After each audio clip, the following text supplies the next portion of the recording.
The first sign that you are falling into a black hole is not a giant space explosion. It is your coffee refusing to stay in the cup while the stars outside the window start bending like wet glass.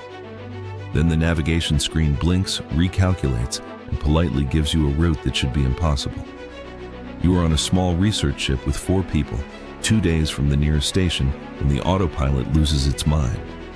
The captain asks for position, the navigator gives coordinates, then stops, because the numbers say the ship is drifting in 3 directions at once.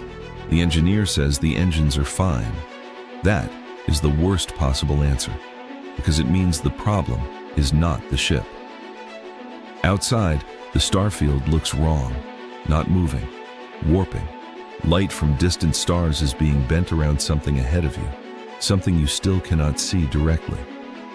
The cockpit alarms begin stacking on top of each other, each one more useless than the last. Gravity anomaly, navigation error, trajectory unstable. Very helpful. Thank you, machine. Then the darkness appears, not a planet, not a shadow. A perfectly black circle, surrounded by a bright, smeared ring of warped light. Stars behind it are still there, but their light is being dragged around the edge, stretched into a glowing halo. The black hole is not glowing. Everything else is glowing, because it is failing to escape. The captain orders a course correction. The engineer fires the main engines. You feel the ship tremble, the frame vibrating through the floor panels, snack wrappers lifting in the cabin like tiny emergency flags. For a moment, the nose turns. The black circle slides a little to the side. Then it slides back. The navigator pulls up escape routes. One by one, they vanish from the display. Not because the computer is broken, but because the options are real, and they are disappearing. Every path that used to curve away now curves inward. The crew starts arguing over the readings because human beings will argue with math if the math says they are doomed. Ahead is the event horizon. It is not a wall, it is not a surface. It is the invisible boundary where escaping would require moving faster than light, and nothing can do that. Not your ship, not a radio signal, not the captain's increasingly calm voice. The scariest part is that nothing dramatic happens when you cross it. No thunderclap, no glass shattering, no warning line painted across space. The ship simply passes a point where the universe stops offering exits.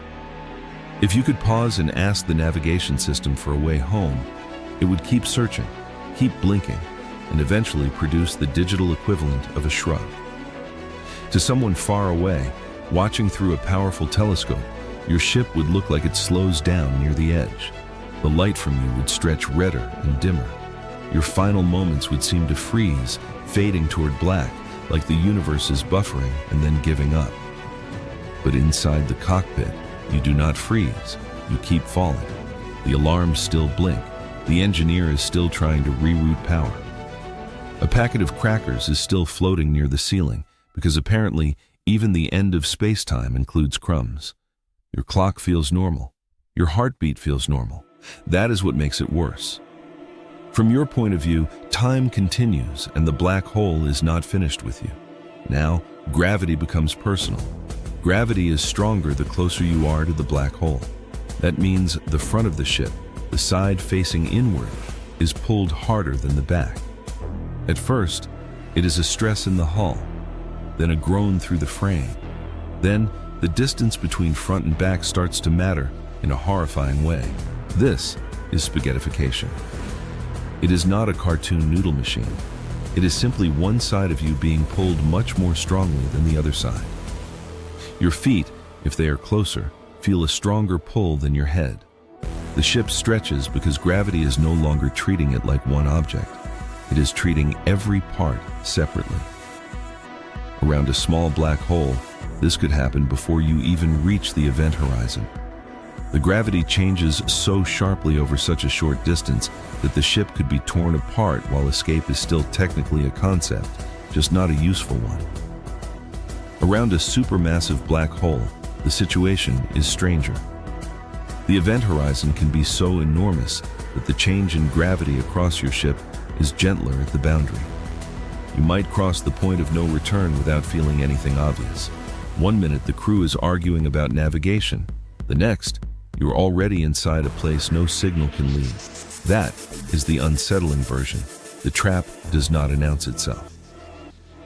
Inside, every direction that seems like forward, backward, left, or right still leads deeper in.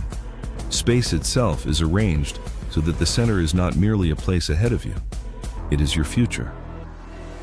Turning the ship around does not help, because away is no longer an available direction in the way you understand it. If the GPS still worked, it would say, "Continue forward forever," which is rude, but technically consistent. The crew gets quieter. The captain stops giving orders that sound like escape plans. The engineer watches power levels that no longer matter. The navigator keeps a hand on the console, staring at a map that has become more like a countdown. And that is what falling into a black hole really means. It is not a loud monster in space. It is not a cosmic vacuum cleaner chasing you down. It is a region where gravity has bent space and time so completely that all possible futures point inward. The coffee floats, the alarms blink, the stars twist into impossible shapes behind you. And beyond that invisible line, the universe does not hate you, fight you, or explode around you. It simply stops giving you a way back.